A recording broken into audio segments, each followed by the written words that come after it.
has happened since Friday afternoon when we last updated you. So we wanted to let you know that our association is staying on top of these developments, and we will continue to update members frequently. With that in mind, I'd like to turn this over to Dave to give us our association update. Okay, well, welcome everybody, and glad to have you with us. Business of SAR is going on remotely, but it's still going on. Committee meetings are being scheduled. The board of directors is going to meet virtually tomorrow morning. The main meeting is going to go on virtually on April 7th at 9 a.m. It's going to be on Zoom. We'll be sending out a link so that anybody that's interested can join that. We'll also be recording it and putting it on Facebook and our other social media sites.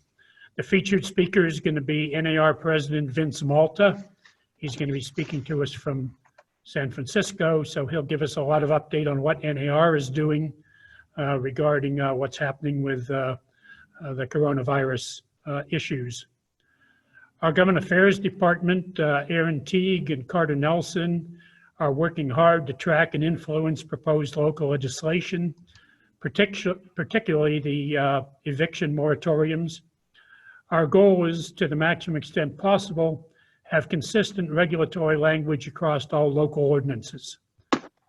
Just make it easier for everybody that has multiple rental properties if you have the same ordinance in Citrus Heights as you have in Folsom. So that's our goal in that regard. Your volunteer, and I stress volunteer, elected leaders are putting in extraordinary hours to represent your interest and provide you this information, especially our corporate secretary, Erin Stumpf, who's drafting all these reports and scripts we are using.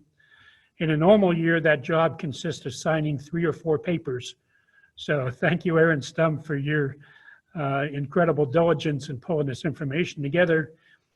Judy, Kellie, and Deniece are also putting in an extraordinary work effort, and we need to personally thank each and every one of them. I also want to thank our staff here who's continuing to do their jobs, keeping everything happening. We need to keep track of the fact that although this is a very stressing time immediately, this is going to be a relatively short term. It'll be in terms of weeks rather than years.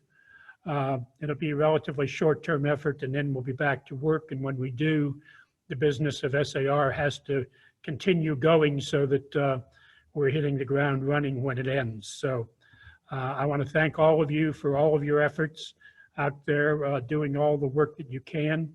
And now I'm going to turn it over to Deniece Ross-Frankham, our immediate past president. Hello, Deniece here. I'm going to give you guys updates on property tours, open houses, MetroList, and the COVID-19 addendum amendment. So regarding property tours and open houses, last week, as you know, Sacramento, Placer, and Yolo counties all enacted formal orders to stay at home, and the state of California soon followed with a statewide directive, so it applies to everybody. It is of the highest importance that we consider the health and well-being of our clients, your fellow agents, and the public. Realtors can play a critical role in preventing spread of COVID-19 by finding alternate ways to work virtually. If we all make sacrifices now, we can get back out to work safely much sooner. We urge all our realtor members to heed these orders and work from home. Our local directives are enforceable under force of law. Those who violate the directive may be issued citations for trying to facilitate property tours and open houses. We strongly recommend that if you wish to continue to market property or work with buyers, that you find alternatives to in-person meetings, property tours, and open houses. We totally understand that this is frustrating and that much of our job usually involves face-to-face contact with clients and other professionals, but it is this face-to-face contact that is precisely why we need to abide by the local and state orders. CAR has been in active discussion with the Newsom administration and the California Department of Public Health to discuss reclassifying realtors as essential workforce. Thus far, there has not been any update to the directive, and realtors currently remain classified as non-essential. We will update you if the California and local departments of public health deem that realtors can safely operate in our more traditional capacities. For now, please work from home and find creative ways to virtually engage clients. On to MetroList, they posted a new update yesterday. You can access these notices by logging into MetroList, and updates are linked right on the dashboard homepage. You can also view their other notices by clicking on the admin tab at the top and by clicking View Broadcast Notices in the drop-down menu. They have also added several free live training webinar sessions on a variety of topics. You can access the recorded past webinars as well. I think we can put the link to those up on sacrealtor.org. I'll check on that. And then the CAR coronavirus addendum amendment, just a reminder, we mentioned it last week, but I know everybody's got a lot on their mind. CAR has created a new form, Form CVA, that's V as in Victor, which is available in zip forms currently. CAR recently held a webinar to train members on the ins and outs of the form and when and how to use it. We will link that webinar at sacrealtor.org. Form CVA addresses issues that may delay your current transactions due to unforeseen circumstances caused by the COVID-19, like government closures, travel restrictions, quarantine, all that fun stuff. If you have transactions in progress, this contract amendment may help your buyers and sellers clarify how delays or other issues may be handled. Again, the name of this form is Form CVA. And now I'll turn it over to Kellie Swayne, our incoming president, well, president-elect, sorry. Good afternoon, everybody. This is Kellie Swayne, your current president-elect. Thanks so much for tuning in. A couple of updates I have for you. First, please make sure that you are on the lookout for scams. You should know that some of our members have reported receiving solicitations from companies stating that with the market potentially softening, it's time to submit an application to the county tax assessor for a reduction of your home's property tax assessment. Please be aware that this is extremely misleading and probably a predatory solicitation for a fee-based service that will very likely be a fruitless attempt at a property tax reduction. For one, remember, property tax for the current year, which is the state's fiscal year running from July 1st, 2019 to June 30th of this year, 2020, is based on the value of that property as of January 1st of last year, 2019. There will be no justifiable reason to expect that an appeal can be filed based on any current market activity for the value as of January 1st of last year. Additionally, the values for the upcoming fiscal year beginning on July 1st of 2020, running to June 30th of next year, will be based on the property value as of January 1st of this year. So, any current market volatility that we may or may not see as a result of our current public health situation will provide little, if any, basis to justify an application for a Prop 8 decline in property tax assessment. Additionally, even if filing a legitimate property tax appeal, the time frame to file those appeals does not even start until July 2nd. It runs through November 30th. Please be on the lookout for these types of opportunists looking to take advantage of homeowners. We will post a link to the Sacramento County Tax Assessor's Q&A about applying for Prop 8 decline in value reassessment on our website. Please watch for that and share this information with your clients. Again, as a reminder, lending and financial institutions are still operational. Not too much of a change in this realm. Please make sure you're staying in touch with your favorite loan officer and title companies for communication. Most of them are closed to public access but are working remotely. The Sacramento County Recorder's Office, just like last week, is not open to the public. However, they are still staffed and working to record documents and also allowing e-recordings. In Sacramento, we've heard from many of our SAR affiliate member escrow companies that the daily recording cutoff time is much earlier than we're used to in a normal business environment. The cutoff to submit deeds to be recorded on the same day is now noon. Please be aware of that and plan accordingly when you're determining when and how you can arrange for your clients to get keys to their new house. We've posted this reference guide to the modified recording procedures for all of California's 58 counties on our website, or if it's not up yet, it will be soon. Please check for that. On the lending side, financial institutions are still considered essential businesses. Our loan officers are still reporting a lot of interest rate volatility, You should make sure you're continually touching base with your loan officer that are working with your clients to watch how these swings in interest rates might affect your clients and their purchases. There is a little bit of an update here regarding appraisal practices. On Monday, the Federal Housing Finance Agency, FHFA, did announce that it has directed Fannie Mae and Freddie Mac to provide alternative flexibilities to satisfy appraisal requirements.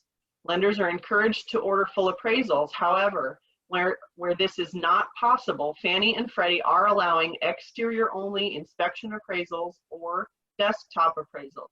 Make sure you're discussing this with your client's loan officers to see how these flexible options might apply in your transactions. Thanks so much, and I'm going to turn this over to Erin Stumpf, your amazing Secretary Treasurer. Thanks, Kelly. Hi, everyone. So I will be providing a variety of updates, the first of which is an update on the temporary moratorium on tenant evictions relating to COVID-19. Since our last video, there has been a lot of activity in our different local jurisdictions. Last week, we mentioned that the city of Sacramento enacted a temporary moratorium on residential tenant evictions, specifically relating to hardships as a result of COVID-19. This week, the Sacramento City Council reconvened and also enacted a temporary moratorium on commercial tenant evictions.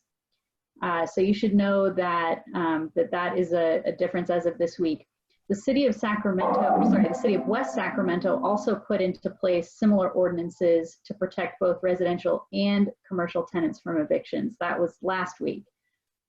So now both the city of Sacramento and West Sacramento's ordinances are in effect. They were enacted on an emergency basis. We have posted copies of these ordinances along with Q&As and notification forms at zacrealtor.org. So please check those out if you have tenants, if you are a tenant, if your clients have tenants, please direct them to those resources. The County of Sacramento has not enacted an emergency moratorium yet.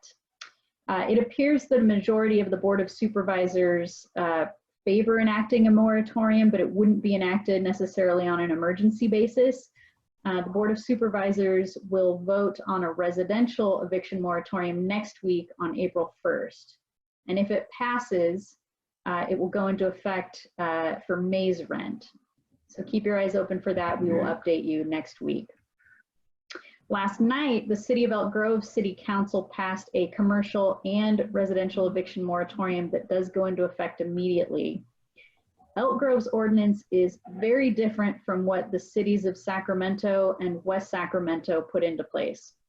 We don't yet have specific ordinance language or Q&As from Elk Grove, but we will post them to zacrealtor.org as soon as they become available. And then again, according to SAR's government affairs staff, Carter and Erin Teague, who are super busy right now, thank you so much for all your work. Both the city of Rancho Cordova and the city of Citrus Heights may be considering similar eviction moratorium ordinances in the future. So we will keep you posted on that as well.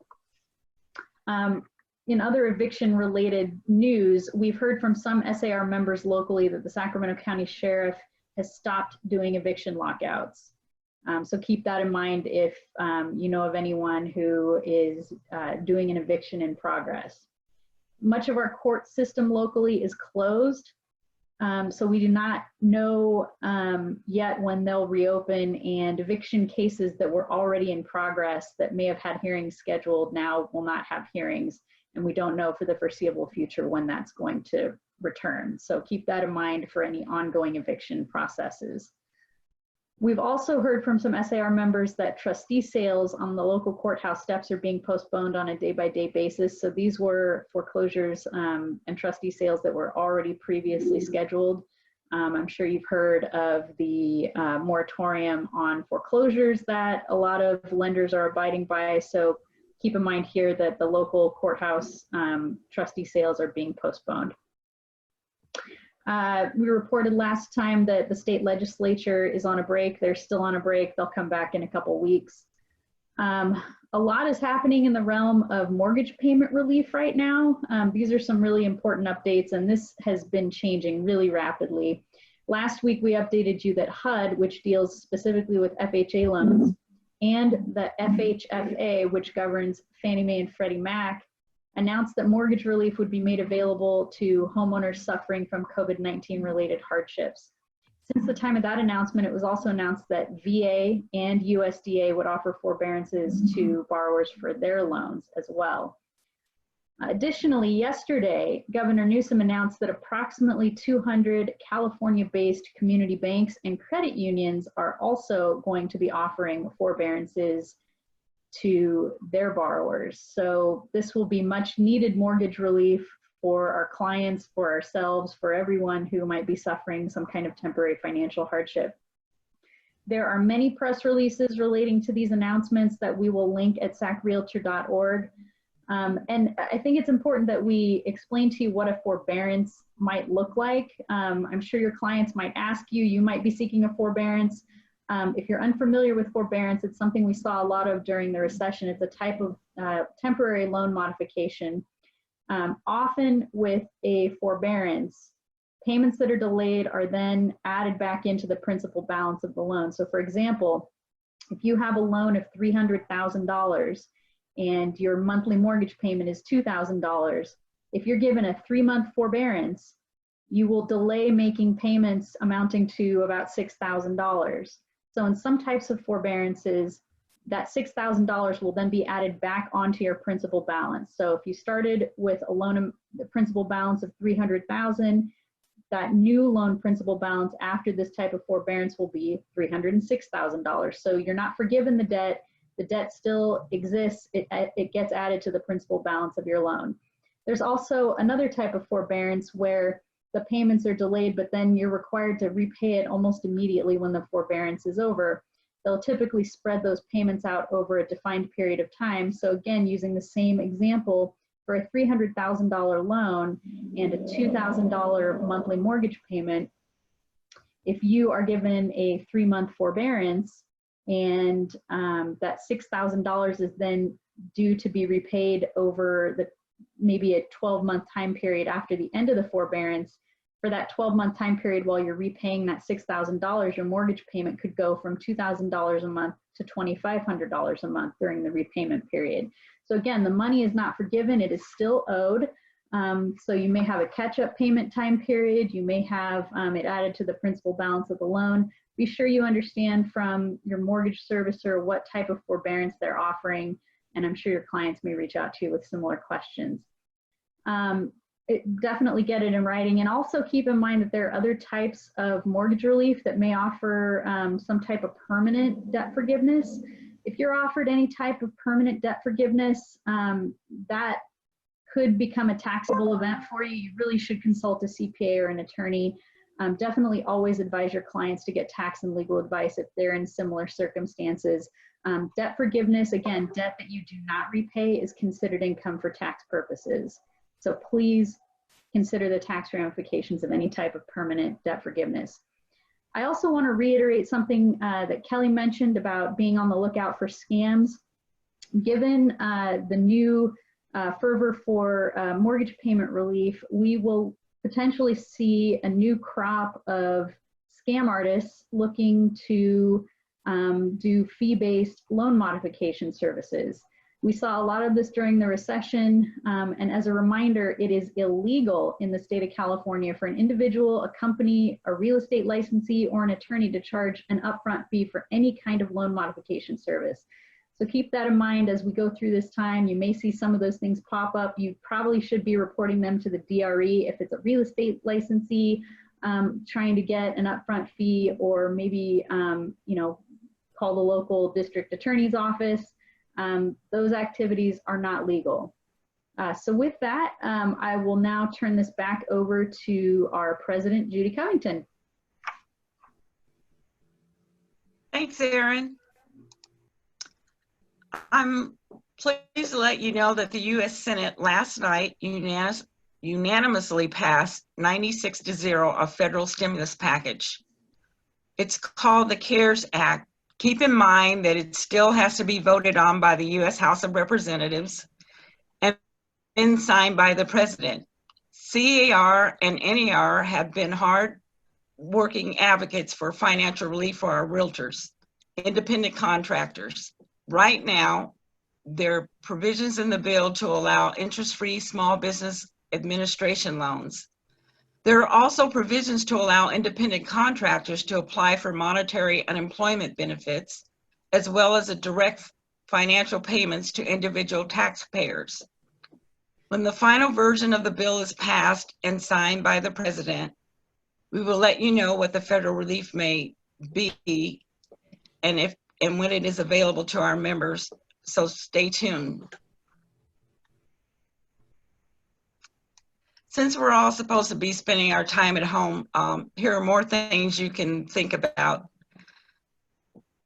Since you probably have completed your 45 hours of continuing education by now, since I've mentioned it twice in a row, you might look to complete a professional designation. CAR and NAR offer several on-demand classes online, and through the end of March, NAR is offering a 25% discount on many of the classes. You might also want to do your C2EX as well. As Dave mentioned, SAR is in cooperation with other nearby local associations, and they're now offering a lot of free online educational content. Please use your downtime to sharpen your skills. Listen to NPR's podcast, The View from Here, Making Meadowview. This is a really interesting series about the Meadowview area of Sacramento and the different challenges the community has faced over the last several decades. Participate in the U.S. Census online and encourage everyone you know to do the same, and that can be found at 2020census.gov. If you haven't already, please like SAR, CAR, and NAR's Facebook pages and follow them on Twitter also. This is the best way to catch up on most up-to-date information from our association. Go to sacrealtor.org and read up on all the things we have updated on today. There's a wealth of information available for you there. You should also check out CAR's website, carcovidupdates.org. They have provided a lot of great information and guidance for modifying our day-to-day businesses. So with that, I encourage you to go to our SAC Realtor website. We have a lot of links posted. I am also asking you to, call a realtor that may live alone. Call a person that you haven't spoke to in a while and check on them and see how they're doing. And if there's anything else, Dave, would you like to end our broadcast? Well, I guess what I would like to say is, you mentioned, as Dave mentioned earlier, and Dave didn't mention it earlier because it was on the piece of paper I didn't bring over with me. I was supposed to mention earlier that SAR has been working with Contra Costa and East Bay Association of Realtors, and they've put together a significant number of online education classes that are coming to you at no cost.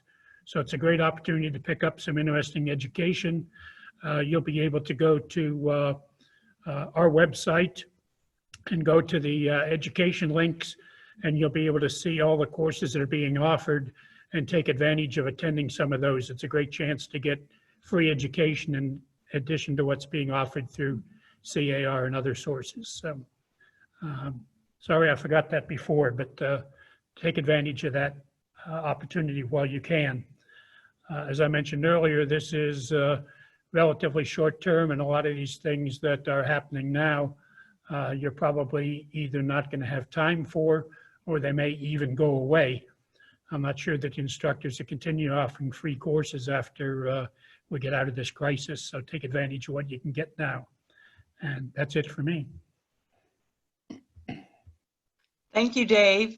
And thank you, Kelly, Erin, and Deniece, and a special thank you to Spencer Williams for doing this broadcast for us.